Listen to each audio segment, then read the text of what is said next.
What is up, my Squirtleites? It is I, your king, welcoming you back to more Let's Play Ori and the Will of the Wisps. In the last episode, we made it through Willow's End, the final area in the game, completed everything that there is to do there, and in this episode, we only have one more task ahead of us.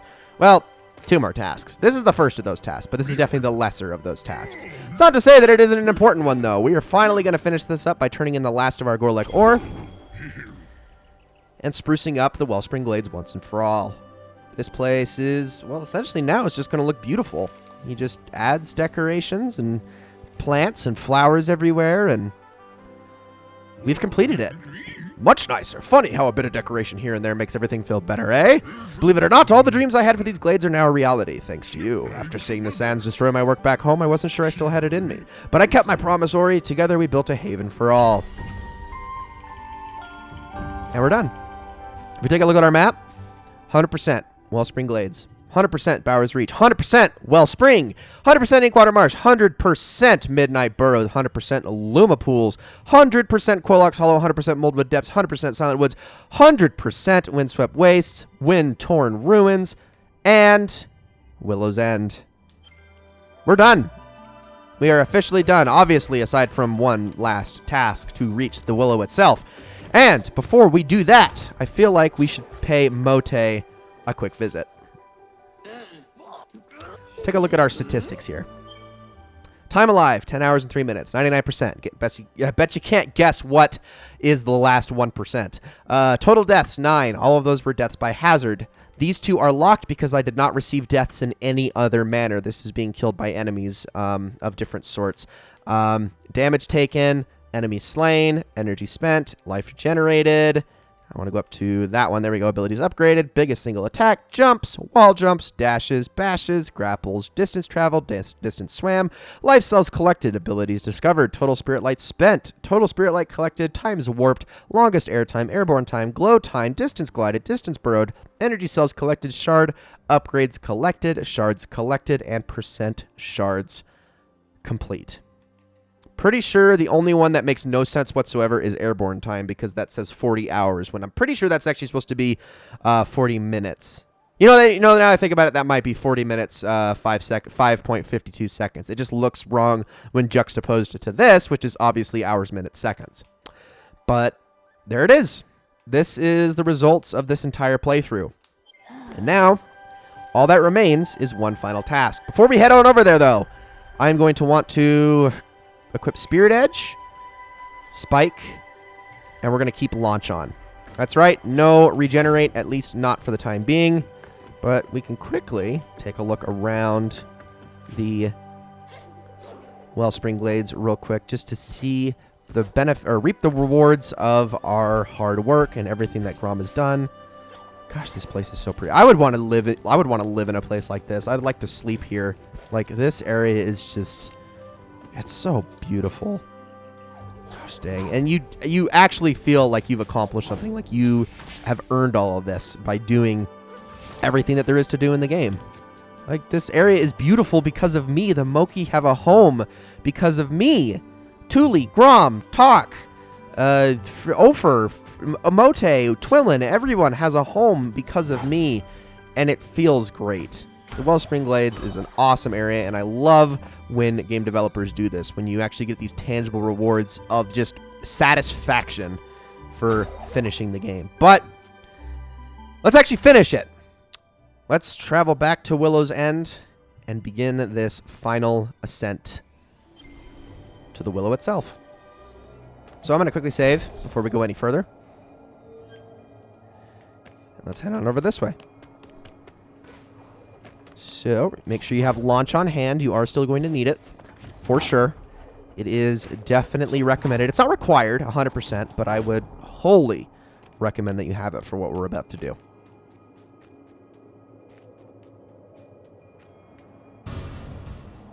We made it, Ori. The Spirit Willow.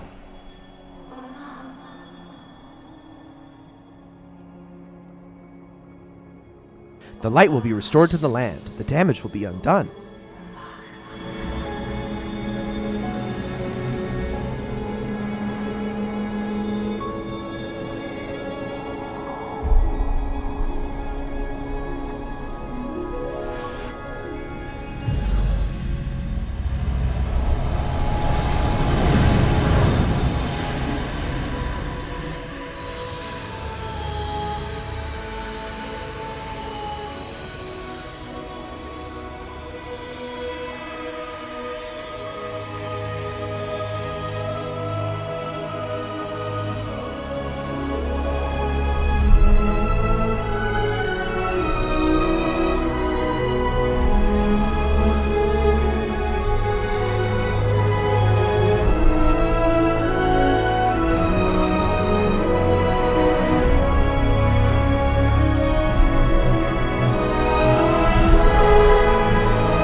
Obviously, it was never going to be that easy. And so we begin our final fight, our only fight, really, with Shriek.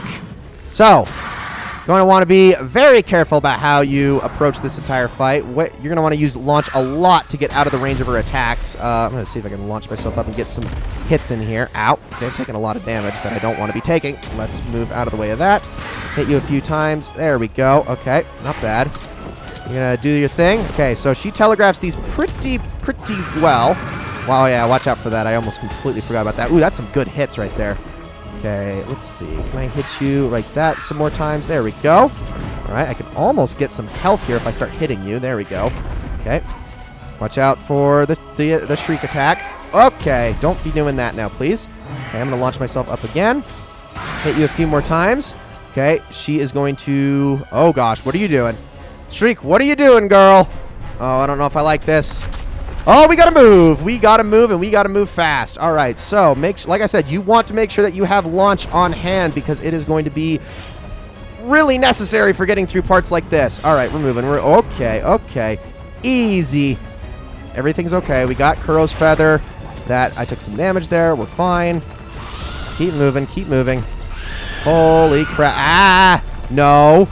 Okay, we need to go. Just keep heading to the right. It's only all you can do. Okay, we got sand. We're going through the sand. Oh, we got to go through that sand really fast now. Huh. Okay, if you miss that, you can always grapple there at the end. There we go. Alrighty.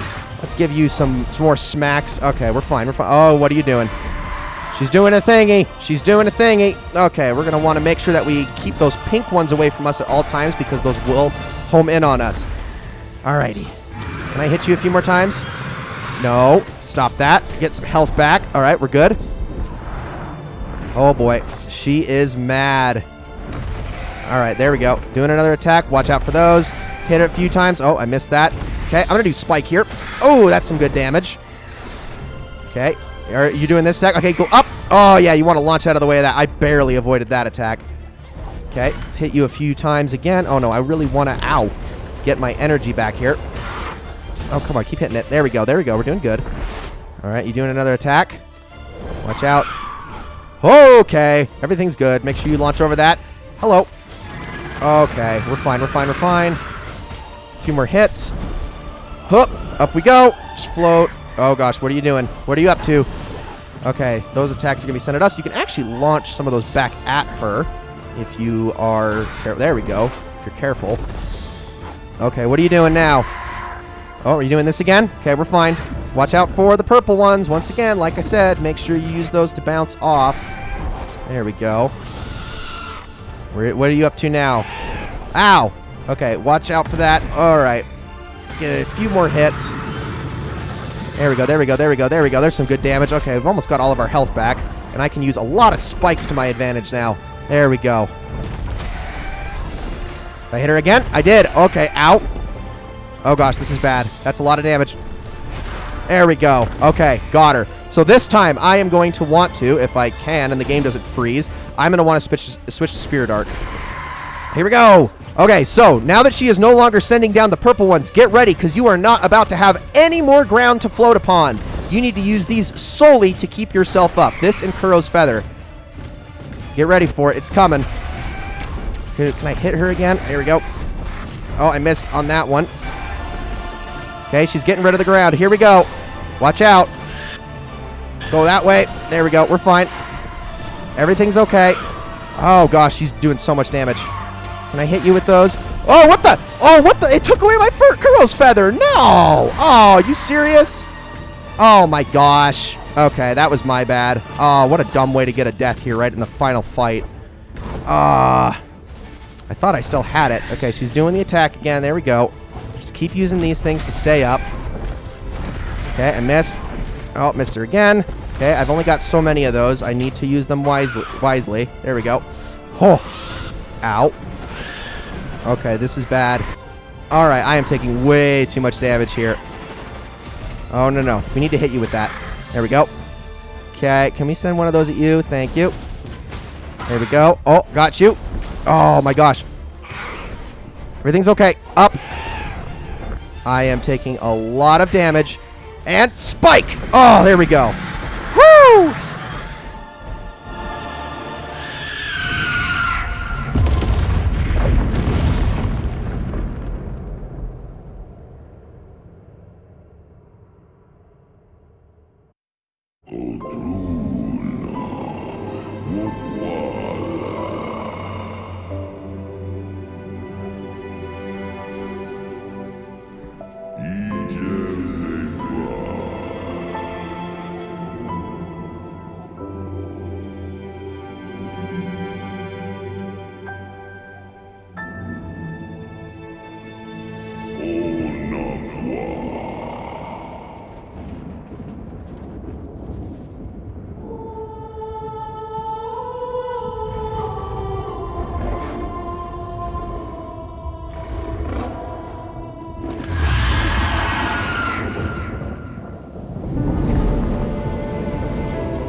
Oh, the visuals and the music every time, man. Every time it gets me emotional.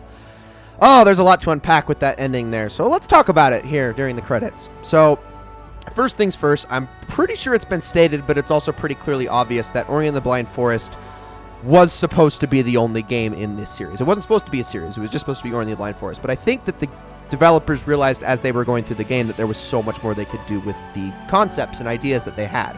So they kind of threw in an ending that would lead into more at the end of Ori and the Blind Forest to then be able to open themselves up to make a sequel. That ending that we just got was supposed to, in essence, be the ending of Ori and the Blind Forest. Ori was supposed to become the spirit tree himself, and then the cycle was supposed to start anew. Obviously, they then stretched this out into 2 games because they had so many great ideas, which I appreciate. I like that they did this because, I mean, both games are so great in their own right, but this sequel clearly builds upon the first game in an excellent way. So I like that. I like that aspect of the story. The fact that Ori quote-unquote dies, I think people take a little bit too much stock in because he doesn't really. That voice that has been guiding us through the entirety of this game, the voice of the Spirit Willow, is Ori telling the story. It's not the same as the voice in the first game. That was just straight up the spirit tree. So I like that idea. The one part of this ending, though, that I feel is often overlooked is Shriek's ending. And the fact that it almost is cruel, like unnecessarily cruel. But I think it's important when you juxtapose the stories of the 2 games. Kuro and Shriek, both sort of, with all the damage and destruction that they had caused, were both sort of beyond complete and total redemption. They had killed too many, they had caused way too much damage, and I think that they kind of realized that with their actions, the developers realized that with their actions, there was no way of bringing them back. Kuro, however, shows us that there could be some redemption in there, which of course results in Ku being alive and making it, and, you know, the saving her baby, essentially. Shriek, on the other hand, shows the opposite side of the story, that not everybody gets redemption. Not everybody is willing to bring themselves back from the brink. Not everybody is willing to atone for their mistakes, and that is what we get out of Shriek. It's very sad, very unfortunate, especially because Shriek was essentially born into the sadness and the depression and never got to know any happiness, unlike Kuro. So yes, it is a very cruel tale, but it's a very real one, and I think a very important one.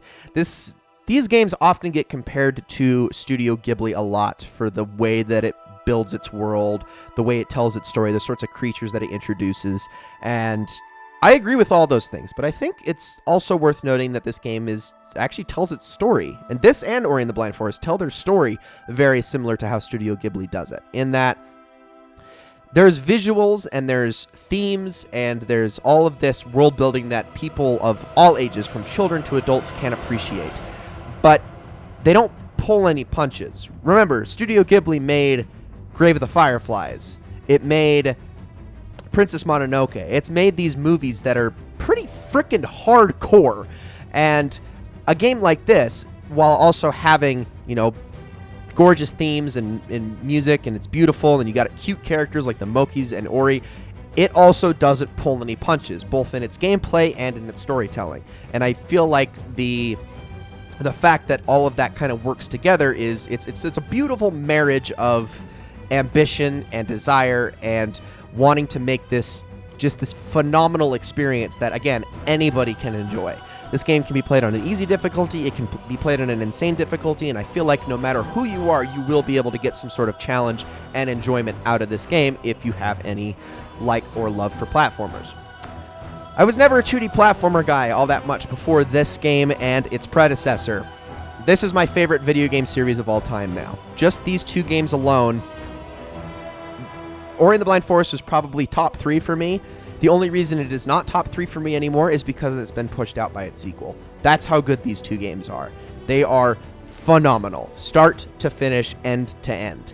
And I'm so glad that I was able to share this with you guys because, wow, I love these games. They are so good, so unbelievably good, especially for being, and I think this is important to note, that these are the standouts for the Xbox. You know, to the very end of this console generation, talk about how I don't really think Xbox did all that good with a lot of their first-party titles. I mean, it was this series, and it was Forza, and that was pretty much it, particularly for Forza Horizon.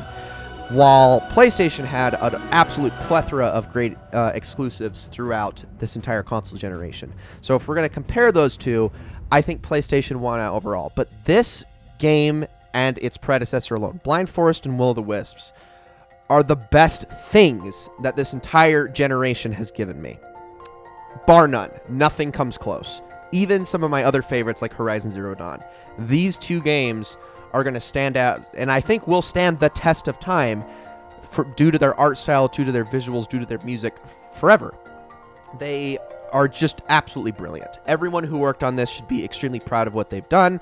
The only hiccup being the technical issues here in this sequel, but other than that, what an experience. What an experience, man. I mean, I cannot applaud Moon Studios enough for this. I have no idea what they're going to make next. I think there was a hint that it was going to be something more RPG related, which probably won't be as much up my alley. But just for these two games alone, I have to say, what an accomplishment, you guys. You made something that is going to stand the test of time forever, and I think everybody who plays these games will continue to appreciate for a very long time. They are absolute triumphs, total triumphs, these games, and I can't thank them enough for it. So with that said, I guess the one thing I can do is thank you guys for watching. Thank you all so very, very much.